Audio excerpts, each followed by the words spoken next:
There were no drones, but then somebody earlier that day flew a drone up. We didn't know where it came from, and we're like, what's the deal with this? I'd have flown that drone up his ass if we could have had one. John Cullen also has a lot of interesting questions about the spy drones, the spy planes over Charlie Kirk's assassination. We have military spy planes launching drones over the place at Charlie Kirk's killing. Plane arrives 3 hours early, drops to 200, slows to a minimum speed. Multiple drones, and why were these spy planes flying overhead at the time? At some point, there were drones in the air. Is that right? Did you become aware of that? Yes, I was made aware of that. If he was shot, and I think he was not shot from the Losee building where they say Tyler Robinson camped out with a 30-06. So, I mean, upon all of this, what if you had to say, what do you think happened? You hear the exploding microphone theory, you hear all of these other theories. Now, what do you think is the most likely outcome? Was that he must have been shot, if he was shot here, but he must have been shot from a steeper angle, and so and from two steeper angles, one off axis and one down. So if that bullet struck here, it would then go down into his body. Why are all the big names on X avoiding the spy plane at Charlie Kirk's murder?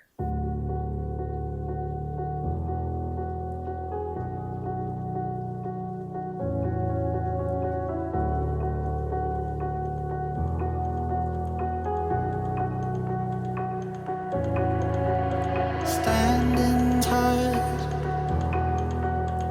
on your feet, light as air, just like me. You wanna dance, I wanna lead, the sleight of the hand that you never see. You wanna dance, you don't know how to get it on the floor, man. Don't hold back for anyone. Close your eyes, just welcome to another episode of Hypothetically Speaking. In this episode, I'm going to be exploring the Charlie Kirk killing, Charlie Kirk's murder, and I'm going to be putting forward a hypothesis. This is, we're a little over 10 months since he was killed. And I do believe I've identified the weapon. I do believe I've identified where he was shot from. And this changes everything. And it's a combination of evidence. So it's sort of the confluence of evidence. In fact, as this show was opening, you saw a clip of Chris Martenson. And Chris Martenson and I rarely agree on anything, and I've accused him of being a limited hangout, and he still is. But the stuff he's putting forward is accurate, and it's true. Now, he's a limited hangout because he's not talking about the things we're talking about. He's not talking about the UAVs, the video I published the other day. I think we counted 6 different sightings of UAVs. Are they all different? Are they all the same? We don't know. But like the Vegas investigation, doesn't this warrant further investigation? Right? So if we have all these different sightings of UAVs flying all over the place, well, what are they doing? And some people say, oh, they're doing ISR. Nobody knows what ISR is. That's nonsense. That's like a CIA term. So what we're going to be looking at in this episode is, what were all those UAVs doing? And is there one in particular that probably took the shot that killed Charlie Kirk? And if so, where was it? Where was that UAV?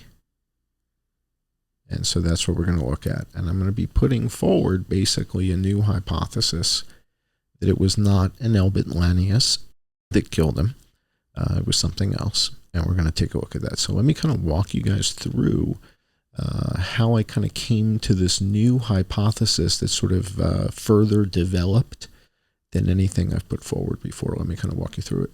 So what you see here is the area where Charlie Kirk was speaking and where he was killed. You see the shade tent, the top of it in this photograph. And you see everybody sitting there in this, I don't know, it's like an outdoor auditorium type of a setting, or, you know, I don't know what you would call it, like a bowl. I know it's not round, but it sort of gets that kind of look when people were in there. And that got me thinking a little bit over the course of the past week. And let me share with you some of the insights that so what was happening was some of the evidence that I had been reviewing, the science wasn't sciencing. I'm doing crack thump analyses and all this sort of stuff. And in one of the patron-only shows, what I shared with my patrons was, as I was doing crack thump analysis from different microphones, it wasn't adding up. And that's unlike the Vegas shooting. When I was doing the crack thump analysis for the Vegas shooting, it was adding up. We did it over here, we did it over there, we did it over here, over there, and everything came together. And I was like, okay, that's kind of how it's supposed to work. And then when I was doing it all for this, for the Charlie Kirk thing, it wasn't adding up. And so what I'm going to share with you guys a little bit up front is sort of, you know, where are we headed here? So the slide you see in front of you right now is a Google Earth, Google Map image showing where Charlie Kirk was sitting and the approximate location of where we're being told Tyler Robinson took the shot that killed Charlie Kirk. And that's about 142 yards out, I believe. All right, so that's the distance from Charlie Kirk to that promontory area where this kid supposedly had a sniper's nest set up, and that's where I have the little paw because he's a furry. And this is just a different view. So Charlie Kirk over on the right side, remember the walkway, we had Adam Bartholomew was standing on the walkway filming, talking to the kids, and that's when we hear Charlie get shot. And again, the case that the prosecution is making is that Tyler Robinson was on this roof over here on the Losee Bldg, had lied down, was prone, had a weapon, fired the weapon, and killed Charlie Kirk. And in another episode, we're going to talk about the recent statements made by Jack Posobiec and Benny Johnson about what they saw in the courtroom. We're outside of the 4th District Courthouse here in Utah. The Charlie Kirk preliminary murder trial just wrapped. We were there and witnessed everything.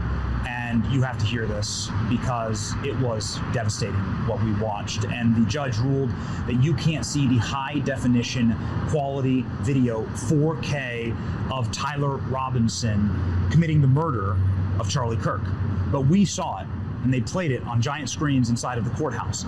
You can see clearly Tyler Robinson's face. You can see crystal clear the license plate number on his vehicle, his movements on the rooftop. You can time it up to when Charlie Kirk was murdered. And what you also couldn't see was what happened inside of the courthouse. Erica Kirk was sobbing in the arms of her mother-in-law. Because I think it's very similar to the Zalaponi thing that happened in Butler. So with the Zalaponi thing, we see him raise his rifle to his shoulder. I don't think he took a shot, but we're being told he did. I don't think he did. And here, Benny and Posobiec say that they see the kid lie down with the gun, and then, you know, they think he shoots it. They don't see a puff of smoke or anything. And in the courtroom, the judge was, you know, point blank and said, "Do we have footage of the kid taking the shot?" And the guy said no.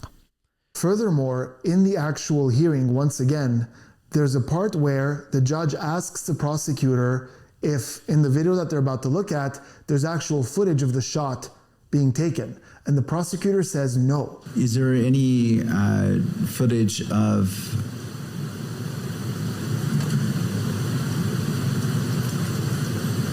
the alleged shooting? There is not, Judge. Okay, I just wanted to clarify that.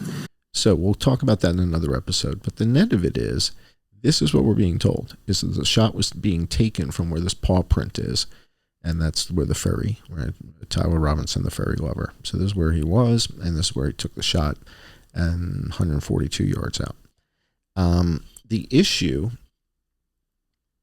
is that as I was doing the crack thump stuff, it wasn't adding up. And what do I mean by that? Let me show you. So I was taking the audio from different microphones and calculating the delay from when we hear the supersonic crack to when we hear the thump of the report of the weapon being fired, which is the boom. And when I did the early calculations, everything was coming out to 78 yards, 79 yards, 82 yards, stuff like that, 85 yards. Everything was in the 78 to 85 yard range. And but then I started doing some other calculations, and stuff was coming out in different places. And it wasn't consistent. And I couldn't understand what the issue was. Like, why is it not all the same like it was in Vegas? In Vegas, there was all showing basically, where the route of the helicopters is where the gunfire was coming from. But here in UVU, I'm getting all kinds of different readings. And it just didn't make any sense to me. This is what I mean by the science wasn't sciencing. So based on where I was getting the recording from, the crack thump was indicating different places and different stuff. And it never really came together in more than 2 different recordings. So this is 2 recordings that showed this, but then I go to other recordings and they showed, other stuff. I was like, damn, this, they're all supposed to agree. They're all supposed to intersect at the same point, and they weren't. And I couldn't understand it. And that's when I came back to this. And I came back actually to a conversation that I had with Dale Comstock on Tommy Carrigan's podcast. Early on, we were talking about crack thumps. And could you do a crack without a thump? Could you do a thump without a crack? And the answer to all that is yes. And it's a combination of using a suppressed weapon or a non-suppressed weapon, unsuppressed, and subsonic or supersonic ammunition. So if you're using supersonic ammunition and it's still supersonic downrange, it's going to make a crack. That's the supersonic, it's a sonic boom actually that the bullet's making.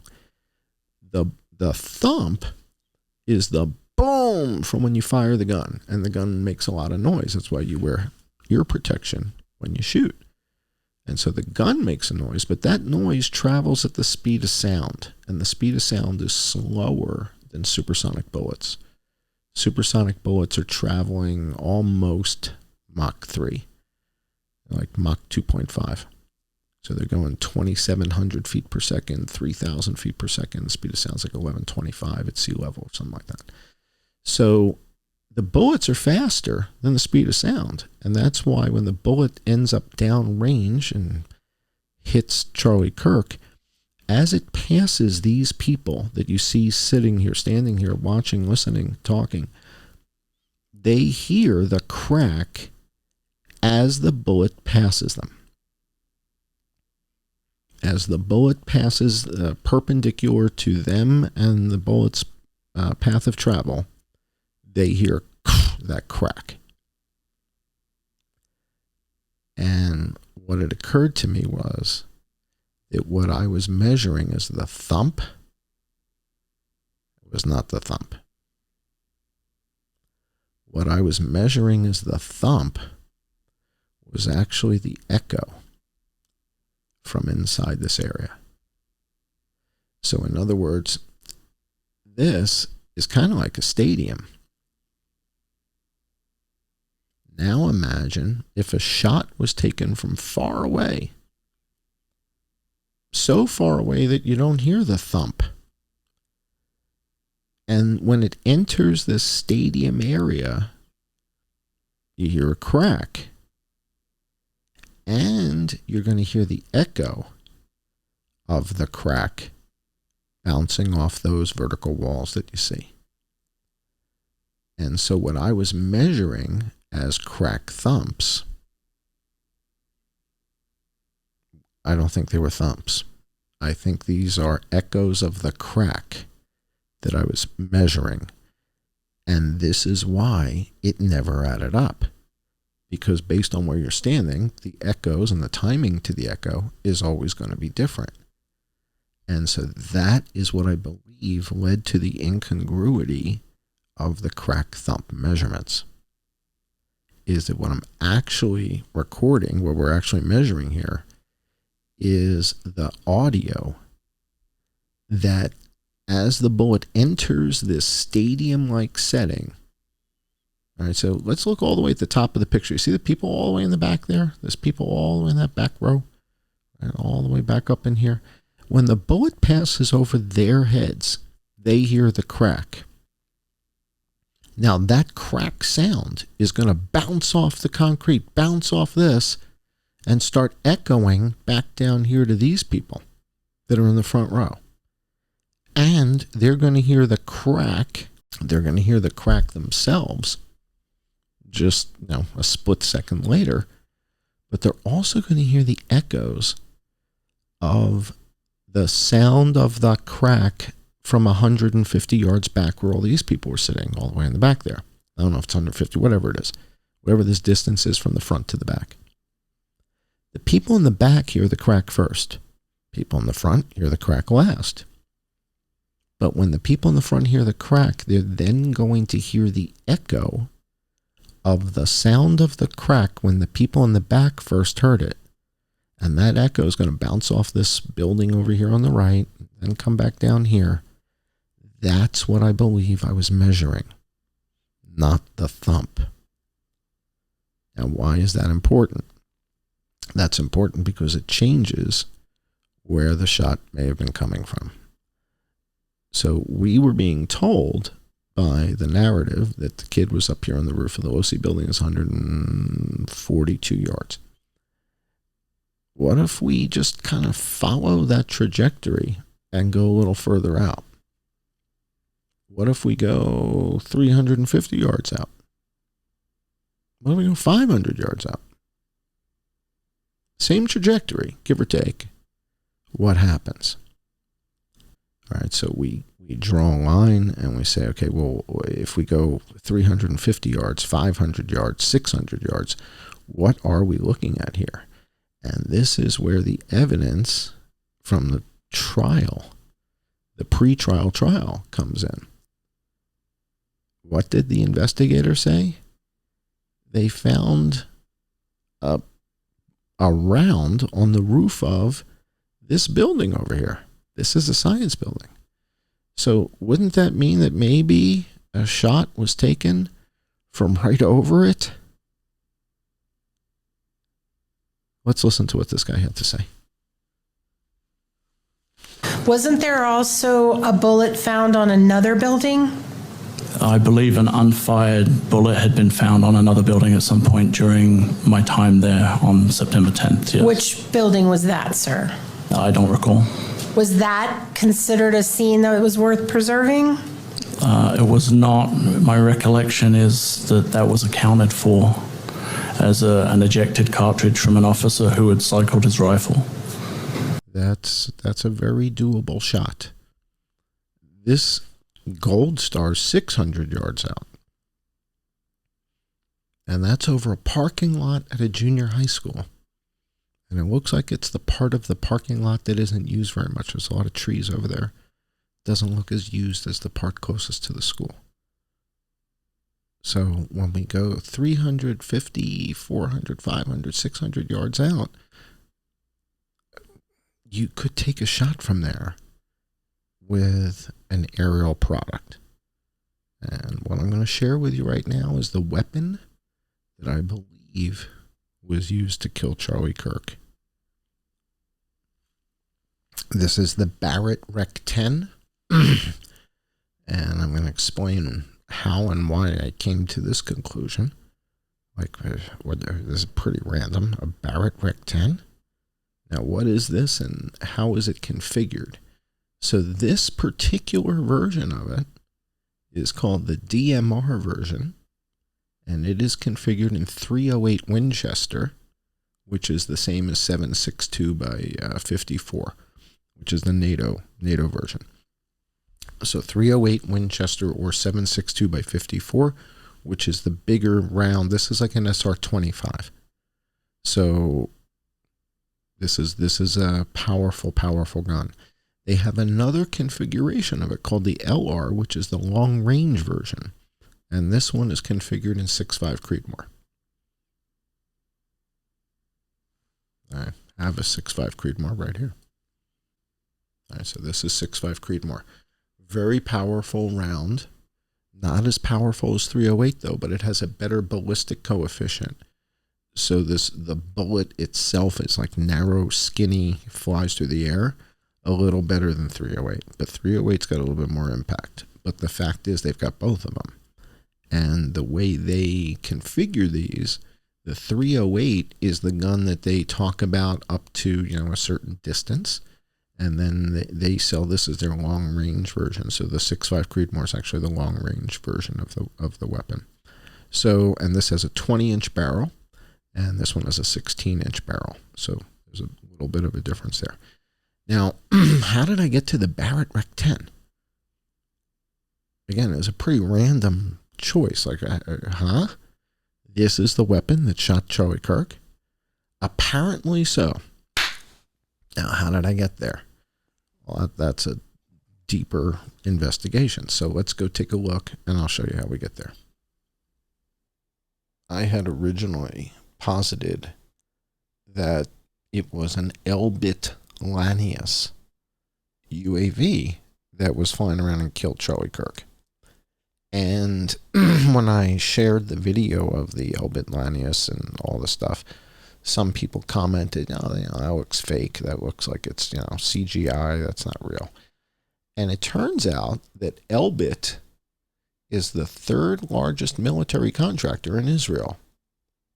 And they're our largest supplier from Israel. So even though it's the third largest military contractor in Israel, it's the company we spend the most money with. And in 2024, 2025, we spent about $6 billion with this company. And what you're looking at right now is Elbit of America. And Elbit of America makes all kinds of military stuff in the United States. And they're based in Fort Worth, Texas. They've got about 3,300 people that work for this American subsidiary of Elbit. And the leadership, now how do you put it? These are white guys. All right, so we're going to take a look at who works for this company, who runs this company, based in Fort Worth, Texas. Well, this guy, Savoy, I don't know how you pronounce it, is the CEO. Okay, and then we got a whole bunch of other characters, right? So we got a whole bunch of people here. I got Stacy, right? Got all these, everybody's got a big smile, making stuff that kills people. All right, so these guys are basically a subsidiary, a division of, wholly owned, whatever, of Elbit from Israel. And they're making all kinds of military stuff. And they're making it here in America. And everybody's got a big smile. All right? This guy's got the night vision goggles. He's a division. He's all excited. All right, so this is Elbit America. All right, so they are based here, 3,300 people in the United States. All right, now, where does that take us? Well, that takes us to the parent company. So the parent company is Elbit Systems, Elbit, whatever, the parent. And Elbit is based in Israel, sort of between Tel Aviv and Haifa, I think. So not far from the beach. And these guys are a major player in defense contracting. They've got a $28 billion backlog. They're doing about $8 billion in revenue. They're, these guys are growing, and it's serious technology. All right, so they're selling stuff to the United States, selling stuff to the UK, right? Reporting the results. It's a public company. And what we're going to look at are their autonomous systems. So they're making all kinds of stuff for helicopters and tanks and networked warfare and all that. And the networked warfare is interesting because this is where we start to explore and better understand the role of the UAVs. All right, so these UAVs that we see at the Charlie Kirk killing may in fact be doing this stuff. And this is the ISR type stuff. So these guys have this system where these UAVs fly around. They're all talking to one another. It's all autonomous. It's like, whoa, this is some serious stuff. Tactical, unmanned aerial systems. So I think a big part of this, and the reason I wanted to do this episode, is that for many people, the idea of a drone that kills people is kind of, like, really? Like, that sounds like the Terminator. And it is. And what we've been flooded with are images of these homemade duct-taped hand grenades with a drone in Ukraine, and basically kind of sold the idea that, they explode. These are suicide drones. They fly at you and bang, and it's like a grenade on a drone. And that is not what these guys are selling here, guys. All right. Now, this is the Lanius X, and this is kind of how I got here, was I wanted to check to see, is the Lanius upgraded? Is there a new Lanius? Is there a Lanius 2.0? Yes, it's the Lanius X. So when I first started digging into this stuff and I found the Lanius, that's already old news. We're up to the Lanius X, and it has multiple payload configurations, meaning it can fire with this, it can do that, you can configure it in different ways. So the Lanius X carries lethal or non-lethal payloads in order to eliminate or neutralize a threat. All right, so that's the Lanius X, the new version of it. The system uses image processing to identify points of interest and displays relevant data to the operator, features low light, etc., etc., etc. So these are part of a system. Different UAV units that these guys make are doing different things. And then we get into the related products, right? We got Excalibur. Now, what does Excalibur do? Well, Excalibur is another one of the units that they have, and it has add-on munition systems for tactical indoor and outdoor stuff. All right, so this has the ability to change the munitions based on the mission. Multiple payload configurations. Okay, so they've got different units that do different things. Let's visit with their head of drone development and manufacturing, and let's listen to what these guys have to say. And find out what makes flying production the Bldg Systems home for high-end military-grade drones, a key player in paving the way for a paradigm shift in the drone industry. Hello, Eyal. Thank you so much for joining me today. You're welcome, Lorraine. It's a pleasure having you in flying production. So, Eyal, what makes the unmanned systems developed here so unique? Great question. So first of all, we are talking about TRL-9 platform. That means that it has reached the highest maturity and it's currently operational worldwide. Secondly, we are producing or developing and producing military tactical platforms. That means it incorporates high-end military avionics. The avionic itself is implemented with a significant sensor redundancy in order to support the successful execution of the mission. We are talking about a platform that can be easily operational within 1 to 2 minutes. We are talking about very extensive interface towards any payload, a cyber, ISR, electro-optics, SIGINT, whatever. It can be integrated within minutes. The Thor and the Magnix small unmanned aerial systems are two of the company's most popular products.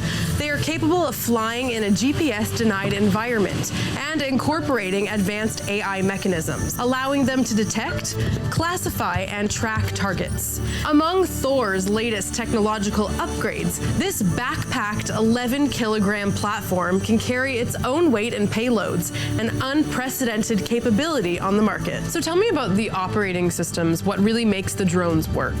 The Nevo, it's a common C4I software for all of our products. So if you are moving from one family to another, you don't have to switch the C4I system. It's been focused on the execution of the mission, which is actually controlling the payload itself while the drone is autonomously flying. Now, this software can support up to 4 drones simultaneously when each drone has its own autonomous mission and everything is being controlled by a single operator. And last but not least, the support for the maintenance. Every component within the drone can be easily repaired, can be easily changed, so the customer can save a lot of money. These powerful flying production drones have a very low radar and acoustic signature, making them extremely covert for special missions, a must-have for soldiers. All right. So you see, this is pretty sophisticated stuff, right? What they're doing here with, these systems that communicate with one another, and all these different UAVs. It's, this is a company that is at the top of the game. It's a company that, is very serious, and they make these autonomous communicating UAVs. They talk to each other. And when we go to look at the multi-rotor solutions, it turns out that there's a particular unit that they make, and it's called the bird of prey. Let's take a look at the bird of prey.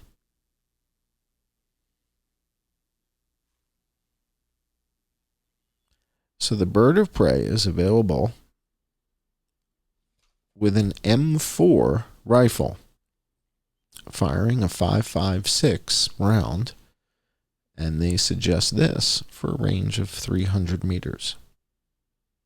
Okay. And then this is the Barrett Rec 10 in 7.62, 308, for up to 600 meters. Elbit sells this. Elbit sells a flying Rec 10 in 7.62 and says it has 600 meter range. Let's look more closely. It also can launch grenades, but grenades didn't take out Charlie Kirk. It was a shot. All right, so now I want you to imagine something like that 300, 400, 500 yards away. And if that weapon is equipped with a silencer, a suppressor, there won't be a thump. And all you got to do is screw it on. The UAV will compensate for that. The gimbal system is the actual, expensive thing here. And that gimbal will accommodate when you put a silencer or a suppressor on. So if you put a suppressor on the Rec 10, there will be no thump. There will only be a crack and the echo of that crack where it's being heard. And so I believe that what we saw, or again, we don't see this particular unit clearly. We may see it. In other words, it may be one of the ones that we see flying around that's just not that clear. And that's the one that killed him. But it's not like we see one that's clearly the one with a rifle hanging off the bottom.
So as you see, this is sophisticated military stuff coming out of Israel.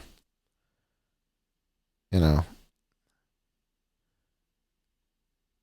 this is not some duct tape Ukrainian flying AK-47. This is integrated with the rest of their stuff. And that's what I think makes it, you know, so compelling, so unique. So I think, you know, I think that what happened at UVU is that one of these was about 350, 400 yards out, maybe 500 yards out. And I think that's what took the shot. And I think that the other UAVs were doing the targeting, doing the jamming, right? We know that the live signals were jammed. And I think that's what this is all about. I think this was the unit that was way in the back. This is the one that takes the shot. Nobody really sees this. And if it's suppressed, when it fires the round, nobody's going to say anything. And then, is it the spent round from this unit that took the shot that was found on the rooftop of the Science Bldg? Hypothetically speaking. I'm John Cullen. Thanks for joining. And if you're not a patron, please consider joining at patreon.com/I am John Cullen.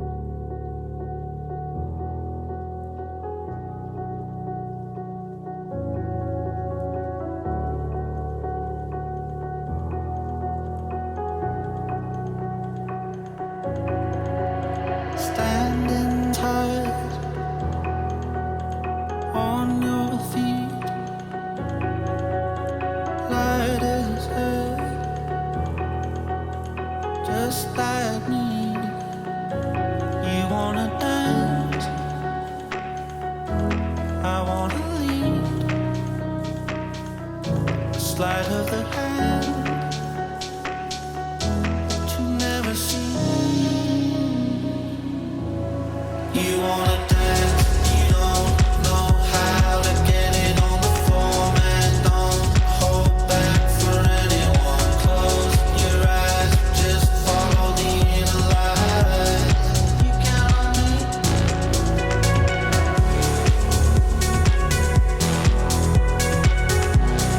You count on me.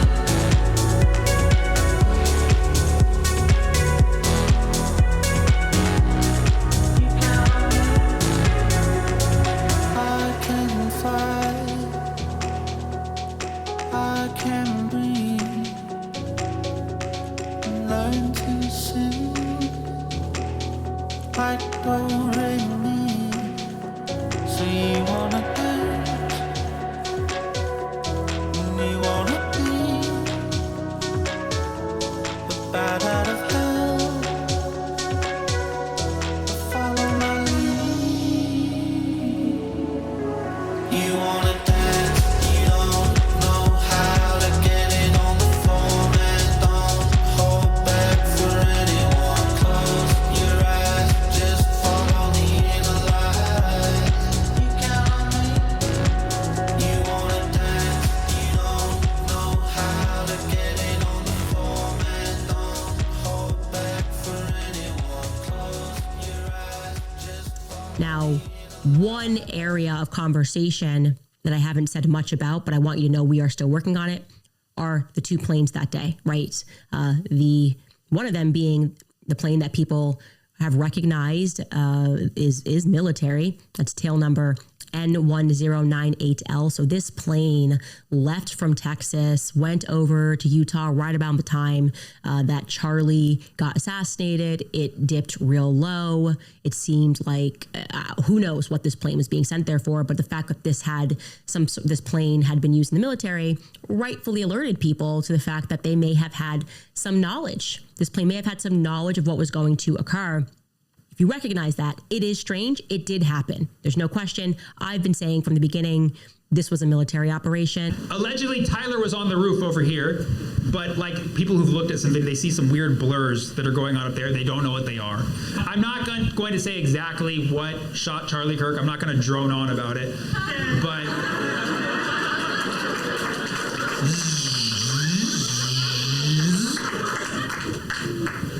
just saying. Look at the slow-mo replay of those videos. You see something very drone-like, okay? And you also see like a mysterious aircraft flying away really quickly that could be like the mothership.